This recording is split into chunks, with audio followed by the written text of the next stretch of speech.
பத்திரிகை நண்பர்களுக்கு, எனது அன்பு சகோதரர்களுக்கு, என் வளர்ச்சிக்கு என்றென்றும் துணையாய் நிற்கும் உங்கள் அனைவருக்கும், சகோதரிகளுக்கும் சகோதரர்களுக்கும், இங்கே ரொம்ப நாளைக்கு அப்புறம் திருப்பி எங்கள் வீட்டில் நீங்கள் அடியெடுத்து வச்சது எனக்கு ரொம்ப ரொம்ப சந்தோஷம். உங்கள் எல்லாருக்கும் என்னோட மனமார்ந்த வணக்கங்களை முதல்ல தெரிவிக்கிறேன்.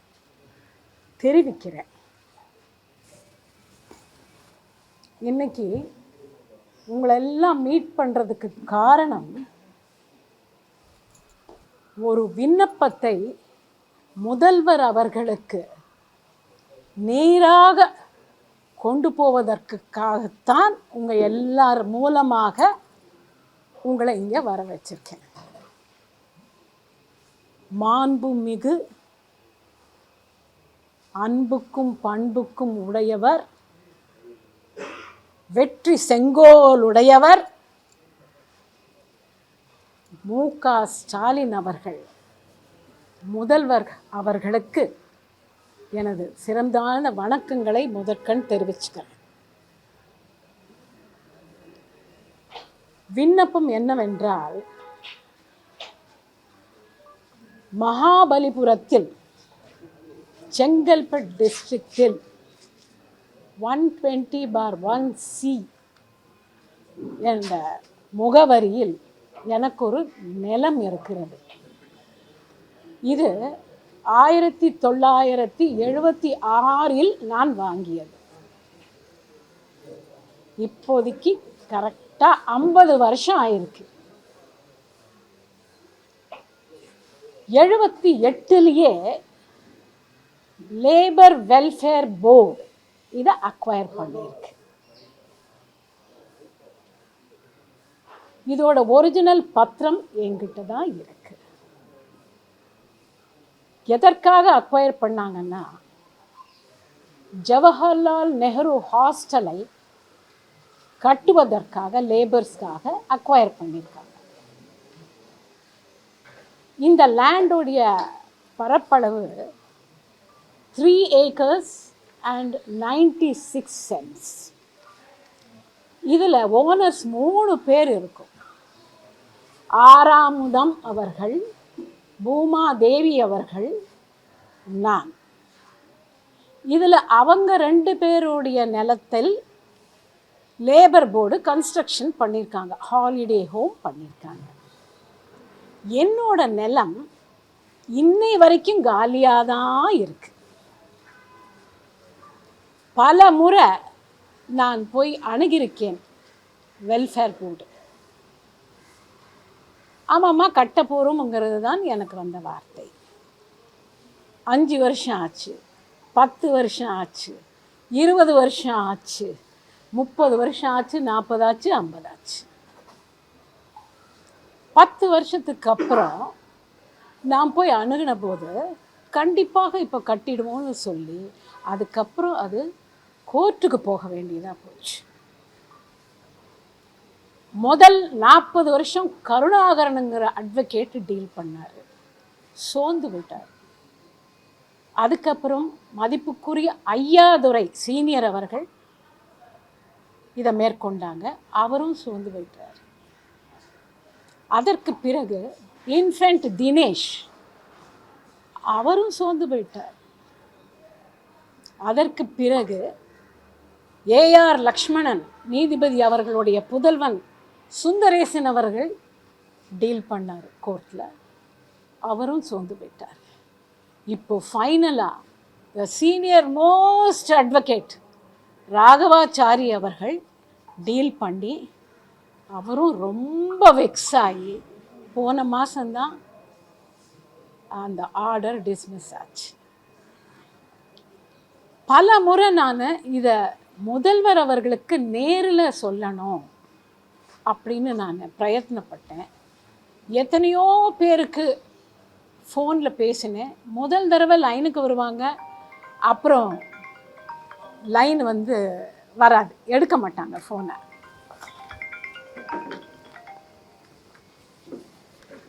அதே மாதிரி மெயில் அனுப்ப சொன்னாங்க சிஎம் செல்லுக்கு. பல முறை மெயில் அனுப்பிச்சேன், அதுக்கும் ரிப்ளை இல்லை. அப்போ என் மனசில் தோணுச்சு, முதல்வர் அவர்களுடைய நோட்டீஸ்க்கு இந்த சமாச்சாரம் போகலை அப்படின்னு எனக்கு தோணுச்சு. அதனால தான் இன்னைக்கு இந்த உங்கள் அனைவரோட மூலமாக அவருக்கு நேரில் தெரியப்படுத்துறதுக்காக நான் இன்னைக்கு உங்கள் எல்லாரையும் அழைச்சேன். அந்த லேண்ட் இன்னும் சும்மா தான் இருக்குது. நாம் போட்ட தென்னை மரம் வளர்ந்து கிடக்கு. முதல்வர் அவர்கள் எத்தனையோ ஸ்கீம்ஸ் இன்னைக்கு பண்ணி முதியோருக்கு, திறனாளிகளுக்கு, பெண்களுக்கு எத்தனையோ உதவிகள் செய்கிறாரு. எல்லாரும் நல்லா வாழ்கிறாங்க, சந்தோஷமாக இருப்பாங்க. இதுபோல் இந்த விஷயத்தை அவர் மனதில் கொண்டு இந்த நிலத்தை, சொத்தை, இதனால் எனக்கு நிறைய மன உளைச்சல் இருந்தது. வேதனைப்பட்டிருக்கேன், தூக்கம் இல்லாமல் கஷ்டப்பட்டிருக்கேன். என் தாயார், இதுக்கு ஒரு சென்டிமெண்ட் வேல்யூ இருக்குது. அஞ்சுகம் பிக்சர்ஸ், முதல்வர் அவர்களுடைய பேனர் அஞ்சுகம் பிக்சர்ஸில் வண்டிக்காரன் மகன் பூக்காரிங்கிற 2 படம் நான் வெற்றிகரமான படத்தை நடிச்சிருக்கேன். அதில் வந்த ரெமுனரேஷன் தான் என் தாயார் இந்த நிலத்தை என் பேரில் ரெஜிஸ்டர் பண்ணாங்க 1976. இதில் சென்டிமெண்ட்டும் அடங்கியிருக்கு. அதனால் தயவு கூர்ந்து முதல்வர் அவர்கள் இதை பரிசீலனை உடனே பண்ணி, இதுக்கு ஒரு ஜிஓ பாஸ் பண்ணி இந்த நிலத்தை திருப்பி ரீகன்வே எனக்கு பண்ணணும். விரைவில் அந்த சந்தோஷத்தை நான் பார்க்க வேண்டும். என் தாயார் ஆத்மா சாந்தி அடைய வேண்டும் என்று கூறிக்கொண்டு, இன்னைக்கு மக்கள் எல்லாம் வந்திருக்கீங்க, எனக்கு எப்போவுமே துணையாக இருக்கீங்க, வீடோடி வாழணும். நீங்கள் எல்லாரும் முதல்வர் அவர்களுடைய வாழ்த்து எனக்கு பெறணும் அப்படின்னு வேண்டிக்கிட்டு இன்னைக்கு இந்த உரையை நான் முடிச்சுக்கிறேன். வணக்கம்.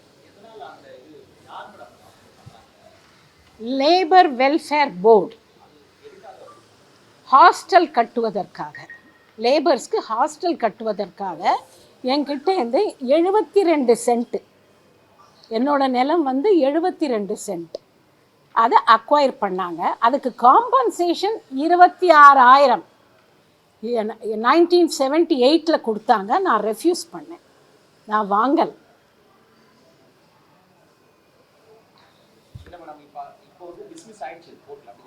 ஆமாம், இல்லை இல்லை, இது வந்து கவர்மெண்ட்டுக்கிட்ட இருக்குது. இப்போது கவர்மெண்ட் எந்த நிலமுமே எந்த சொத்துமே அக்வயர் பண்ணதுக்கப்புறம் ஒரு 3-4 வருஷம் 5 வருஷம் வரைக்கும் இருக்கலாம் சும்மா. அதற்கு மேலே எந்த நிலமும் இருக்கக்கூடாது. அவங்களுக்கு யூஸ் பண்ணலைன்னா சட்டப்படி அவங்களுக்கே, ஓனர்ஸ்க்கே திருப்பி கொடுக்கணும். அதனால் அவங்க இப்போ வரைக்கும் யூஸ் பண்ணாமலேயே இருக்காங்க. ஸோ என் நிலத்தை, என் உரிமையை நான் கேட்குறேன்.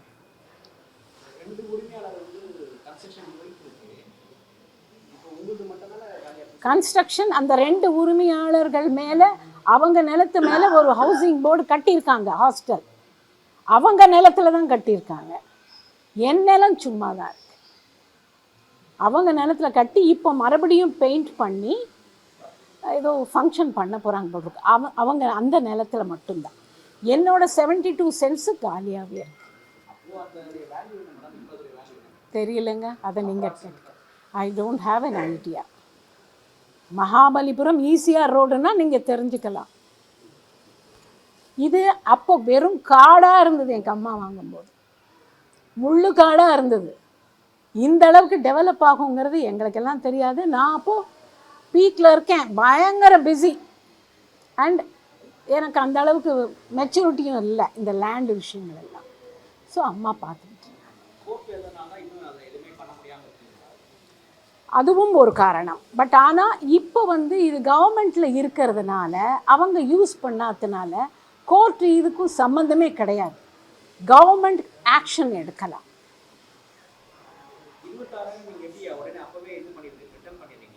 இல்லை, நான் அதை டச்சு பண்ணலை. எங்கே வந்ததுன்னு தெரியாது, அதை பற்றி நான் யோசனையும் பண்ணலை. காம்பன்சேஷன் ஏதோ ஒரு டெலிகிராம் மாதிரி ஏதோ வந்தது, இந்த மாதிரி காம்பன்சேஷன் கொடுக்குறோன்ட்டு. அதுக்கு நான் ரிப்ளை அனுப்பிச்சிட்டேன், எனக்கு காம்பன்சேஷன் வேண்டாம். ஸோ இவங்க ஏதோ கட்ட போகிறாங்கன்னு நினச்சி நான் பேசாமல் இருந்துட்டேன். அதுக்கப்புறம் நாளாக நாளாக நாளாக அது வெறுமனே இருந்தது. அப்புறம்தான் எனக்கும் தோணுச்சு, அது ஒரு சென்டிமெண்ட் லேண்டு, எனக்கு மறுபடியும் வரணும். கஷ்டப்பட்டு சம்பாதிச்சது, அந்த காலத்தில் பெரிய சம்பளங்கள் கிடையாது. அதனால் என் தாயாரோட ஆசை அது, அவங்க ஆத்மாவும் சாந்தி அடையணும். என் பொண்ணுக்காக நான் வாங்கி வச்சேன், இது அவளுக்கு தான் சொந்தம் அப்படின்னு என் மனசுக்கு அவங்க சொல்கிற மாதிரி தோணுது.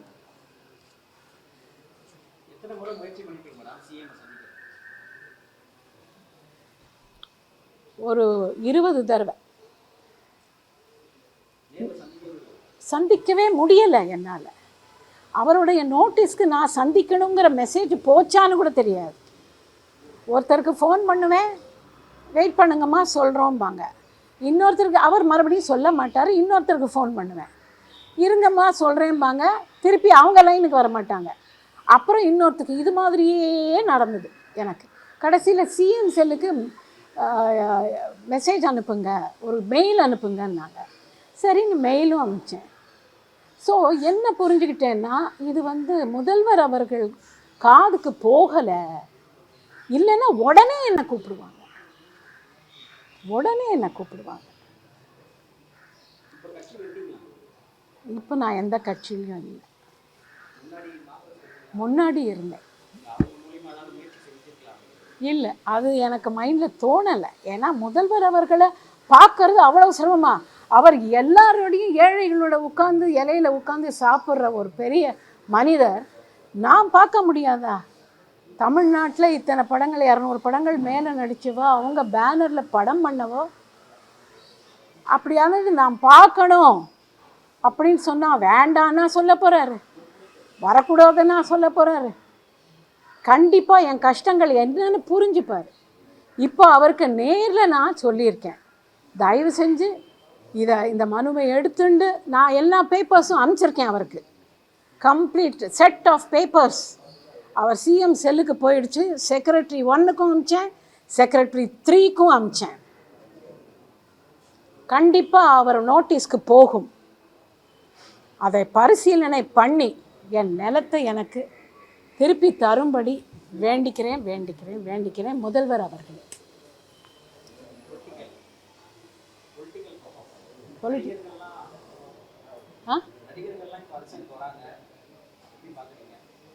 நல்லது தான், நடிகர்கள் அரசியல் வர்றதுக்கு கண்டிப்பாக அவங்களுக்கும் உரிமை உண்டு. இந்த படங்களில் நடித்து நடித்து நடித்து கேரக்டர்ஸ் நடித்து நடித்து நடித்து அந்த எண்ணங்கள் வருது. ஒன்றே என்ன புரிஞ்சுக்கணும்னா, சினிமாங்கிறது நடிப்பு. இப்போ ஒருத்தர் ஏறி மிதிக்கிறாருன்னா அதுக்கு பின்னாடி ஒரு டட்டடான ஒரு ரீரிகார்டிங் வரும். அந்த ரீரிகார்டிங்னால மற்ற மக்கள் எல்லாம் அசந்து போகிறாங்க. ஆனால் இங்கே இது நிஜம், இது வாழ்க்கை, இங்கே எந்த ரீரிகார்டிங்கும் வராது. அது மட்டும் இல்லை, சினிமா வேறு, அரசியல் வேறு. இதைத்தான் நான் சினிமா பைத்தியம்ங்கிற படத்தில் நான் நடிச்சிருக்கேன். சினிமாங்கிறது வேறு, வாழ்க்கைங்கிறது வேறன்னு. மக்களுக்கு தொண்டு செய்யணும்னு சொன்னால் அது எல்லாத்தையுமே ஒரு துறவி மாதிரி எல்லாத்தையுமே விட்டுட்டு அவங்களுக்குள்ளே போய் நம்ம பண்ணுறது போய் சேரணும், நன்மை நடக்கணும். அந்த மனப்பான்மை வச்சுக்கிட்டு தான் அரசியலுக்குள்ளே வரணும்.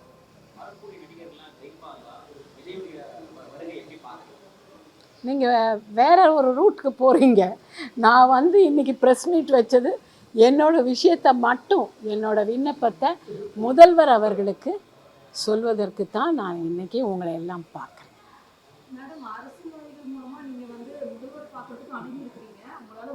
அரசியல்வாதிகள் அவங்க மூலமாக இல்லை,